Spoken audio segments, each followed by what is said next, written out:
नमस्कार दोस्तों, कैसे हैं आप? आशा करता हूँ कि आप बहुत ही बढ़िया से होंगे।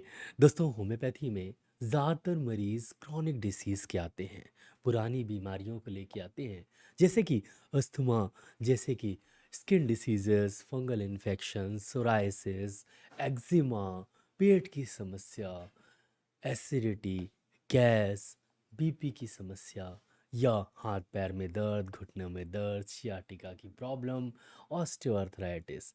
इस तरह की प्रॉब्लम लेके होम्योपैथी में ज़्यादातर पेशेंट आते हैं और ऐसे में जब आप एक सुटेबल होम्योपैथिक मेडिसिन जो उसे सूट करे, ऐसी होम्योपैथिक मेडिसिन जिसके सिम्टम्स पेशेंट से मिले, ऐसी होम्योपैथिक मेडिसिन जिसके पैथोलॉजिकल कंडीशन पेशेंट से मिलते हों, ऐसी दवा जब आप पेशेंट को देते हैं आराम लगता है, लेकिन क्योंकि इतनी पुरानी बीमारी है कि तुरंत तो ठीक नहीं हो सकती, उसमें समय लगता है। और जब आप वो मेडिसिन लगातार देते हैं तो धीरे धीरे मेडिसिन का असर कम होने लगता है। ऐसे में आपको कुछ और होम्योपैथिक मेडिसिन भी देनी चाहिए जिससे वो मेडिसिन का असर फिर से बरकरार हो जाए और फिर से वो दवा असर करने लगे।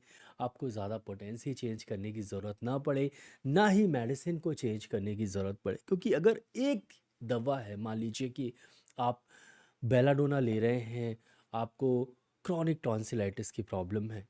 अब बेलाडोना ले रहे हैं, आपको क्रोनिक टॉन्सिलाइटिस की प्रॉब्लम है, आप ले रहे हैं, आपको आराम लगा है, पेशेंट को आराम लगा है, लेकिन 15 दिन तक लगातार लेने के बाद बेलाडोना का असर कम हो गया है और पेशेंट को लगभग 60% आराम लगने के बाद वो असर कम महसूस होने लगा है। मतलब 60% तो ठीक है, लेकिन अब ठीक नहीं हो रहा है। ऐसे में डॉक्टर गलती ये कर देते हैं कि बेलाडोना की जगह कोई और दवा दे देते हैं, जैसे कैलेंडुला दे देते हैं या कोई और भी दवा दे देते हैं।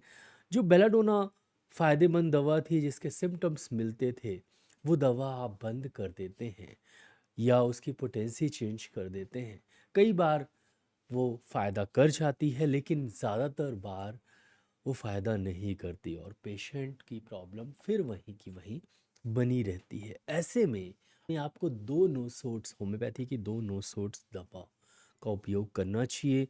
बेलाडोना कुछ दिन तक बंद कर दीजिए, 1-2 दिन तक वो दवा दीजिए, उसके बाद फिर बेलाडोना चालू करेंगे, आपको बहुत ही अच्छे रिजल्ट्स मिलेंगे। ये मैं एक एग्जांपल दे रहा था।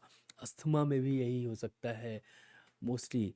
अगर एलर्जिक कंडीशन है तब भी असर करती है। मैं ज़्यादातर पेशेंट को जिनकी क्रॉनिक कंडीशंस होती हैं, चाहे वो अस्थमा हो, चाहे वो एलर्जिक कंडीशन हो, एक्जिमा हो, सोराइसिस हो, अगर उन्हें मैंने कोई मेडिसिन दी है, उससे उन्हें आराम लगा है, मैं चेंज नहीं करता हूँ। ना ही मैं पोटेंसी चेंज करता हूँ और ना ही मैं मेडिसिन को चेंज करता हूँ। मेरा मानना ये है कि जब उस दवा से असर हुआ है तो वही दवा और वही पोटेंसी से वो प्रॉब्लम ठीक हो जाएगी और ज़्यादातर ऐसा ही होता है। बहुत कम बार पोटेंसी चेंज करने की ज़रूरत होती है और बहुत ज़्यादा कम बार मेडिसिन चेंज करने की ज़रूरत होती है। लेकिन कई बार आपको बीच में ये नूसोट देने की ज़रूरत होती है और आज मैं आपको दो होम्योपैथिक मेडिसिन बताऊंगा जो आप क्रॉनिक कंडीशंस में अपने पेशेंट्स को दे सकते हैं, या खुद अगर आप पेशेंट हैं और कोई होम्योपैथिक मेडिसिन आप ले रहे हैं, आपको आराम लगा और धीरे धीरे 1 महीने बाद, 2 महीने बाद आराम लगना बंद हुआ, तो बीच में सिर्फ एक बार इस दवा को लेने से वो जो पुरानी दवा है असर करना चालू कर देगी। तो मैं डॉक्टर विक्रम, आपका मेरे चैनल में बहुत बहुत स्वागत है। तो चलिए शुरू करते हैं।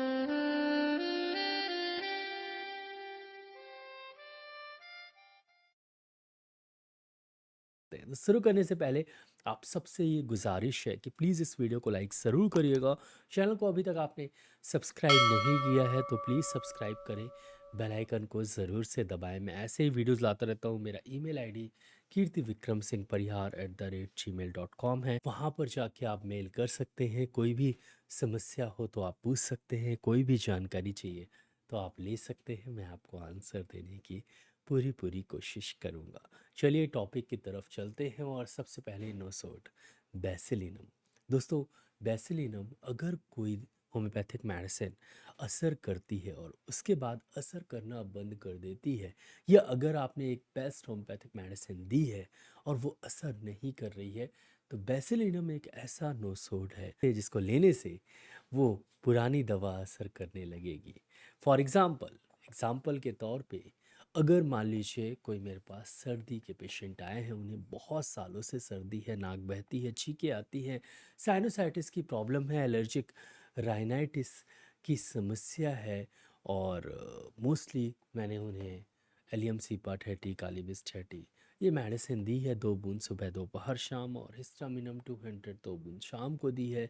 साथ में उनके जो सिम्टम्स हैं वो ज़्यादातर कैलकेरिया कार्प से मिलते हैं, तो कैलकेरिया कार्प 200 2 बूंद सुबह सुबह हर संडे और वेनेसडे उन्हें दी है। इस तरह का मैं प्रिस्क्रिप्शन ज़्यादातर पेशेंट्स को देता हूँ और रिजल्ट्स बहुत अच्छे मिलते हैं।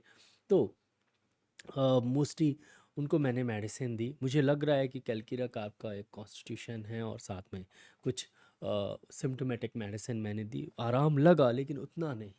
ऐसे में फिर मैं बेसिलिनम देता हूँ और जो मैं आखिरी में अभी बताने वाला हूँ एक और नोसोड मेडिसिन होम्योपैथी की वो देता हूँ और बहुत ही अच्छे रिजल्ट्स मिलते हैं। तो बेसिलिनम अगर होम्योपैथिक दवा का असर ना हो तो बेसिलिनम का उपयोग करना चाहिए। बेसिलिनम 200 2 बूंद आप पिए, सिर्फ एक बार, ज़्यादा रिपीट नहीं करना है।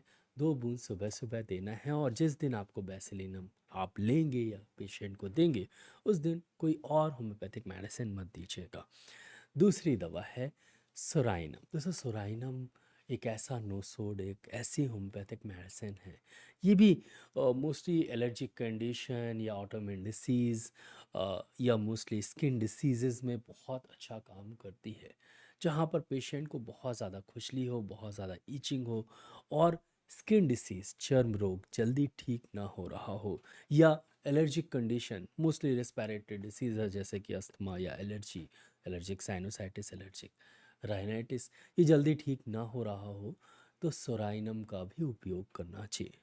सोराइनम आप 200 पोटेंसी में 2 बूंद, जैसे आप मान लीजिए पहले दिन बेसिलिनम आपने दी तो दूसरे दिन सोराइनम 200 पोटेंसी में 2 बूंद दीजिए और तीसरे दिन फिर से आप बेसिलिनम 200 पोटेंसी में 2 बूंद दीजिए। चौथे दिन कोई और दवा मत दीजिए और पाँचवें दिन से जो आपकी पहली वाली मेडिसिन है फिर से चालू करिए। मैं इस केस में कैलकेरिया का 200 दे रहा था सप्ताह में 2 बार और साथ में एलियम सीपा काली बिच 30 दे रहा था। तो वो मैंने देना चालू किया और फिर उसके बाद रिजल्ट्स बहुत अच्छे मिले, जो मिलने चाहिए मुझे, जो लग रहा था मिलने चाहिए वो मिले। अगर वो नहीं मिलते हैं तो इसका मतलब ये है कि आपने दवा सेलेक्ट नहीं की है अच्छी, फिर से आपको दवा सही से सेलेक्ट करनी पड़ेगी। लेकिन मोस्टली अगर आपने दवा सेलेक्ट की है और किसी कारणवश हो सकता है कि पेशेंट आपके पास आए हो वो बहुत ज़्यादा एलोपैथिक मेडिसिन ले रहा हो और उसके कारण उनकी बॉडी जो है उसकी ससेप्टिबिलिटी बहुत ज़्यादा चेंज हो गई हो, उस कारण से वो मेडिसिन जो आपने दी है वो असर नहीं कर रही हो। ज़्यादातर यही कारण होता है कि पेशेंट आजकल एलोपैथिक मेडिसिन बहुत ज़्यादा खाते हैं और फिर वो होम्योपैथी की तरफ आते हैं। तो तुरंत आप होम्योपैथिक मेडिसिन देंगे तो उतने अच्छे रिजल्ट्स नहीं मिलते हैं। पहले आप दे के देखिए, कई बार ऐसा होता है कि आपको ये जो मेडिसिन है वो देने की ज़रूरत नहीं पड़ेगी, ना बीच में ना कभी, पेशेंट अपने आप ही मेडिसिन जो आपने सही मेडिसिन दी है उसी से ठीक हो जाएंगे। लेकिन कई बार ऐसा होता है कि या तो शुरुआत से ही असर नहीं होता या तो बीच में असर कम होने लगता है।